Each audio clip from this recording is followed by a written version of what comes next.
Assalamualaikum warahmatullahi wabarakatuh. Nama saya Eli Elviana, NIM 0306193219, Prodi PGM UNAM semester 4, Fakultas Ilmu Tarbiyah dan Keguruan UIN Sumatera Utara. Video ini bertujuan untuk memenuhi tugas mata kuliah Pendidikan Kepramukaan oleh dosen pengampu Bapak Dr. Usyono MA. Baiklah, kita masuk pada bab pertama, yaitu mengenai tentang sejarah gerakan pramuka. Yang pertama yaitu kita harus mengenal terlebih dahulu apa itu pramuka. Gerakan pramuka atau dalam dunia internasional disebut Scouting, merupakan organisasi kaum muda yang telah berkembang tidak hanya di Indonesia tetapi di seluruh dunia. Kepramukaan di Indonesia sebelum tahun 1961 lebih sering disebut gerakan kepanduan. Pramuka pada awalnya tumbuh di Inggris pada tahun 1907 yang dipelopori oleh Sir Robert Baden-Powell. Ide mandiri organisasi ini awalnya diilhami oleh dua organisasi remaja yang lebih dahulu terbentuk, yakni Sons of Daniel Boone yang didirikan oleh Daniel Carter Bird, seorang naturalis ilustrator, dan Woodcraft Indian yang dipelopori oleh Agnes Thompson Seton, seorang penulis Inggris kelahiran Kanada. Tujuan gerakan kepanduan di dunia sejatinya adalah untuk tujuan pendidikan karakter generasi muda, sehingga bukan berdasarkan sekte, tidak untuk kepentingan politik ataupun militer. Kepanduan memiliki moto Be Prepared, yang bermakna selalu siap untuk menolong dan bertindak. Berdasarkan revolusi konferensi kepanduan dunia pada tahun 1924 bertempat di Copenhagen, Denmark, diperoleh kesempatan bahwa kepanduan memiliki tiga sifat, yaitu nasional, internasional, dan universal. Yang kedua yaitu mengenai tentang sejarah kepanduan. Pramuka adalah organisasi kepanduan Indonesia. Setiap negara memiliki organisasi kepanduan masing-masing, tentunya dengan nama yang berbeda-beda, namun dengan tujuan yang satu, yaitu melatih dan mendidik kaum muda menjadi diri sendiri yang mandiri, disiplin, berani, percaya diri, dan berjiwa sosial tinggi. Sejak Baden-Powell mengadakan perkemahan kepanduan di sebuah pulau kecil bernama Brownsea, sejak itulah kepanduan terlahir. Sebagaimana diketahui, lahirnya kepanduan ini dari tangan tentara Inggris, seniman, aktor, dan juga pemikir bebas bernama Baden-Powell. Anggota dan cabang kepanduan, yaitu yang pertama Wolf Scout, adalah kepanduan untuk anak-anak usia di bawah 11 tahun. Kelompok ini setara dengan kelompok siaga dalam pramuka. Kelompok pertama dibentuk pada tahun 1916. Pelaksanaan kelompok ini berdasarkan buku The Jungle Book. Yang kedua, Rover Scout adalah kelompok yang dibentuk 2 tahun kemudian, yakni pada tahun 1918. Kelompok ini adalah berusia 17 tahun ke atas. Organisasi Kepanduan Putri. Pada tahun 1910, Baden-Powell beserta adik perempuannya bernama Agnes Baden-Powell berencana sebuah buku kepanduan untuk putri. Buku tersebut bernama Girl Guide yang dikenal pada tahun yang sama. Pada saat itu, yang menjadi presiden pertama organisasi ini adalah Agnes Baden-Powell. Selanjutnya, kepemimpinan Girl Guide dilanjutkan oleh Olive Baden-Powell.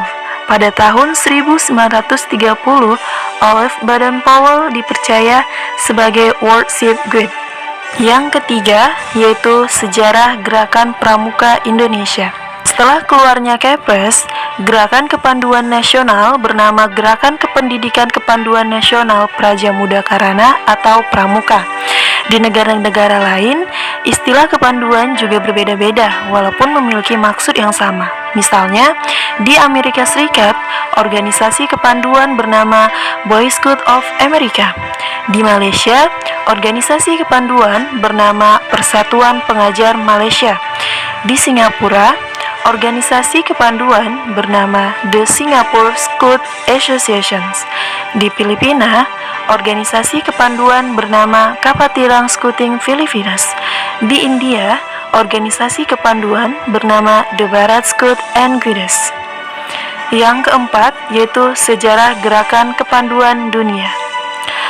Pada tahun 1920 dibentuk Dewan Internasional Kepramukaan di mana biro sekretariatnya terdapat di London, Inggris dengan 9 orang anggota. Kemudian pada tahun 1958, Biro Kepramukaan Sedunia dipimpin dari London ke Ottawa, Kanada, dan di Biro Kepramukaan Sedunia dipindahkan pada tanggal 1 Mei 1968 ke Jenewa, Swiss. Biro Kepramukaan di dunia dibagi menjadi dua, yaitu putra dan putri. Biro Kepramukaan Sedunia hanya memiliki 40 orang tenaga staf yang ada di Jenewa dan di 5 kantor kawasan, yaitu di Costa Rica, Mesir, Filipina, Swiss, dan Nigeria. Sedangkan Biro Kepramukaan Dunia Putri sampai sekarang tetap berada di London dan mempunyai kantor di 5 kawasan, yaitu Eropa, Asia Pasifik, Arab, Afrika, dan Amerika Latin. Yang kelima yaitu strategi pengembangan pramuka Indonesia. Pertama, visi dan misi pramuka Indonesia. Visi Gerakan Pramuka adalah Gerakan Pramuka sebagai wadah pilihan utama dan solusi handal masalah-masalah kaum muda.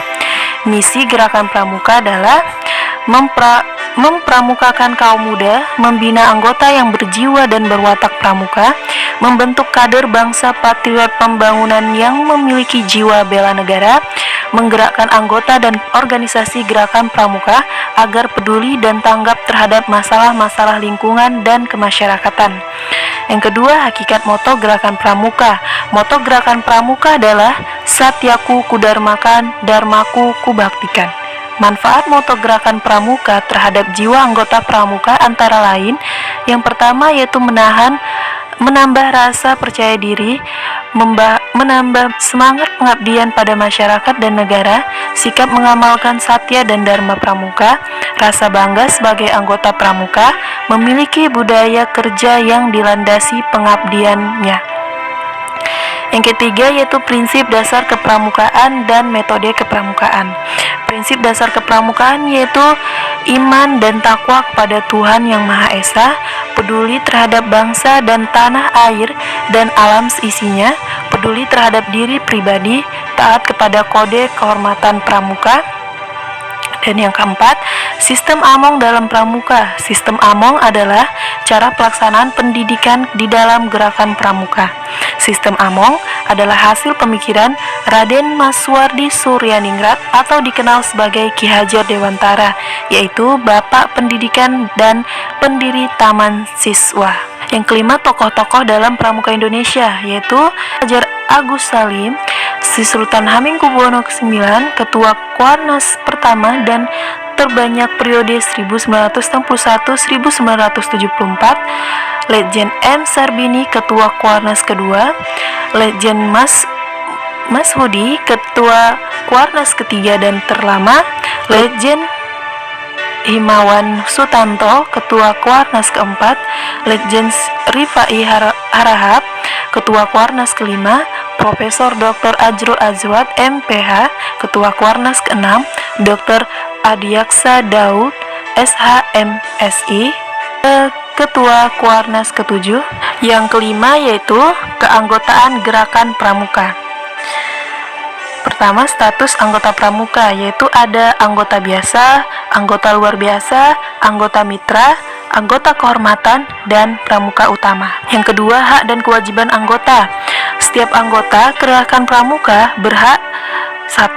Mendapat kartu tanda anggota yaitu KTA, mengenakan seragam pramuka, memilih dan dipilih dalam jabatan organisasi, melakukan pembelaan, dan memperoleh pelindungan. Setiap anggota gerakan pramuka berkewajiban melaksanakan kode kehormatan pramuka dan menaati segala ketentuan yang berlaku di lingkungan gerakan pramuka, membayar iuran gerakan anggota pramuka, menjunjung tinggi harkat dan martabat gerakan pramuka. Yang ketiga, pemberhentian anggota. Nah, pemberhentian anggota berakhir karena yang pertama yaitu karena permintaan sendiri, yang kedua karena meninggalkan dunia, yang ketiga karena diberhentikan. Anggota pramuka dapat diberhentikan berdasarkan penilaian Dewan Kehormatan jika melanggar kode kehormatan gerakan pramuka, merugikan nama baik gerakan pramuka. Yang keempat yaitu pembelaan anggota. Anggota gerakan pramuka yang diberhentikan karena dinilai melanggar kode kehormatan gerakan pramuka atau merugikan nama baik gerakan pramuka berhak membela dirinya dalam sidang kehormatan di kuartir yang bersangkutan. Kelima yaitu rehabilitasi anggota. Anggota gerakan pramuka yang diberhentikan berdasarkan ayat 2 pasal 39 di atas dapat mengajukan permohonan menjadi anggota gerakan pramuka kembali setelah memperbaiki kesalahannya. Yang keenam, jenjang dalam pramuka. Sistem pendidikan dalam gerakan pramuka Indonesia diklasifikasikan menjadi dua bagian, yaitu pendidikan bagi peserta didik dan pendidik bagi orang dewasa. Demikianlah penjelasan bab 1 dari saya. Jika ada kesalahan dan kekurangan, saya memohon maaf. Semoga bermanfaat bagi teman-teman semua dan jangan lupa untuk terus stay tune di bab selanjutnya. Sekian dan terima kasih. Wassalamualaikum warahmatullahi wabarakatuh.